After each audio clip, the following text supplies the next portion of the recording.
Hopefully you can't hear my neighbors playing music very loudly. You know, I feel like this is gonna... Why are you moving? Hi guys, welcome back to my channel. I have to bake a cake for tomorrow, and as you know, I'm the worst person to post consistently with anything on the internet. So I thought I would record this and talk while I do it. This year, I came into the realization that I hate routines.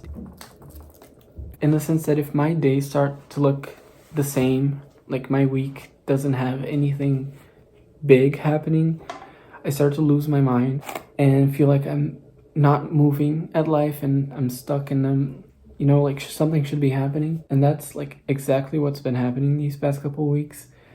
I'm having the same day over and over and over. College has been fine, you know.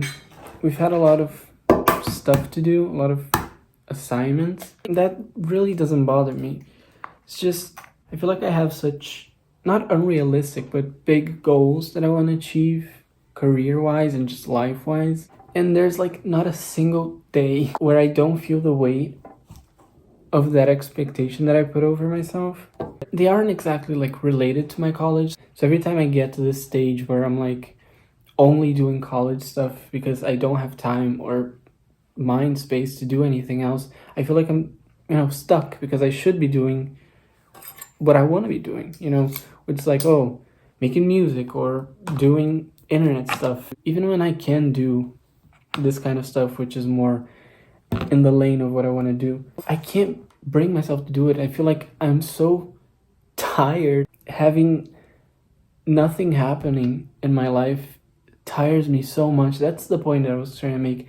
It should be the opposite, you know. That's what would make sense. And the idea that like, oh, too much is happening in my life, I'm tired. I'm like the opposite. If nothing happens, I start to like wither away, you know. I feel like if I don't have exciting things going on all the time, I don't feel well. And I don't know, I don't think that's a good thing to have. I don't really know what to do about that. What news do I have for you? Oh, I've mentioned this before. I have a Substack account where I treat it like my blog because I think the idea of having like a 2000s blog kind of thing is so cool. There's this one artist which I think is the coolest person ever, and he makes the exact kind of music I want to make, which is Kevin Atwater. And I don't think I've mentioned him here before. So quickly, he became one of my favorite singers ever. And imagine my reaction when I'm in the middle of class and I look at my phone because I got a notification and it says he subscribed to my Substack. I think it's the coolest thing ever. And I don't know if he's read anything I've written there, but just the thought that he saw my account and then liked it, it's incredible. Back to college, I've been spending all of my mental space and most of my time concerning one specific project that I might have mentioned here before, which is a short film that I'm writing and soon to direct. It's set in the 1800s, and it's like I could go on a huge rant about it, but I might do a separate video for that because focusing.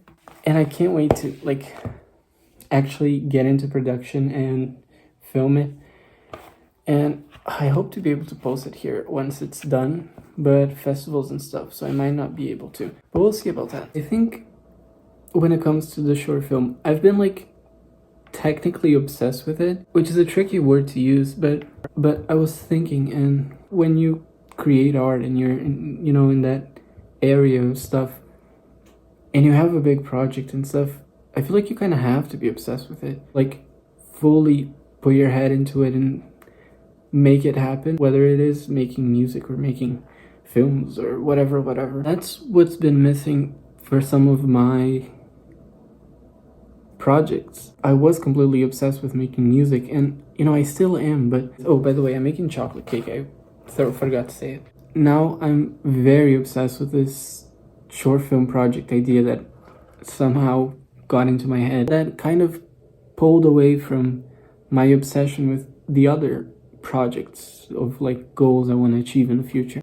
But I can't be obsessed with more than one thing at the same time. I feel like my brain can't take that. So I have to like juggle so many interests. I don't know how to do that yet. I haven't figured that out. Write music or produce or get into photography or get into modeling or you know, write for Substack or film YouTube videos. So there's so much I want to do that I just can't do, and I just sit in my bed and I'm like, my brain is not working. And that happens so much. I don't know, maybe I am a bit insane, but I haven't figured out how to not function like that. But I don't know, one day I'm gonna eventually figure it out, and then I'm gonna like make it. But I have to like win over me first and take myself down.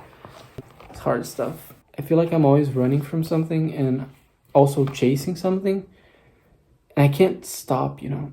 Well, next Saturday is my birthday, so I will be 19. Every time I see the age 19 being mentioned on TikTok, it's just people saying it's like the worst thing ever.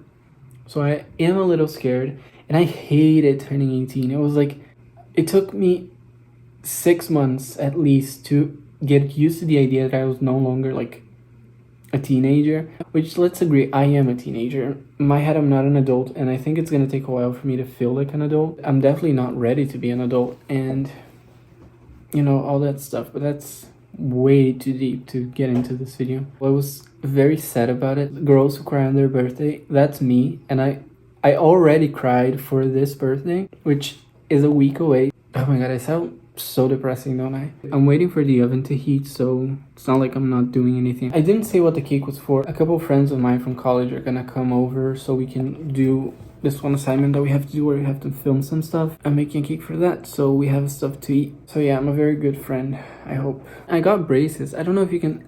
This is the second time I'm wearing braces, and I thought I was gonna absolutely go crazy. I really didn't want to get them again, but did I wear my retainer? No, I bit my own tail with that.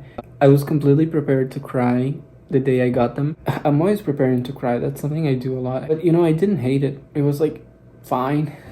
I was dreading it so much for so long. It wasn't this big monster, you know?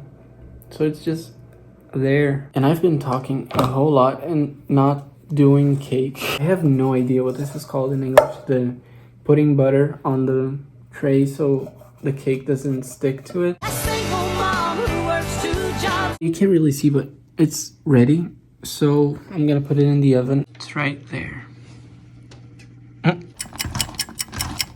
Well, look at that. I always thought to myself that if all my plans for life didn't work, I could just quit them and then start a bakery. Every time I bake, it's a little chaotic, but you know, I find it pretty calming. Christ, well, I managed to break it. Looks a little sad.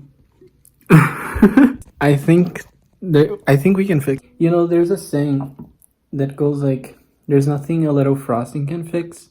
I just made it up, but it's true because we're gonna fix it. Well, this is a recipe I invented in the 1950s called cake mix, which uses cake mix. Last night I rewatched Mamma Mia, the musical, because I miss summer so much. I forgot how good that movie is. It's like genuinely one of the best movies ever made. The concept of someone making a musical set in like a Greek island with Swedish ABBA songs is like, it's perfect. They don't make them like they used to. Well, it's not gonna get better than that, but there we go.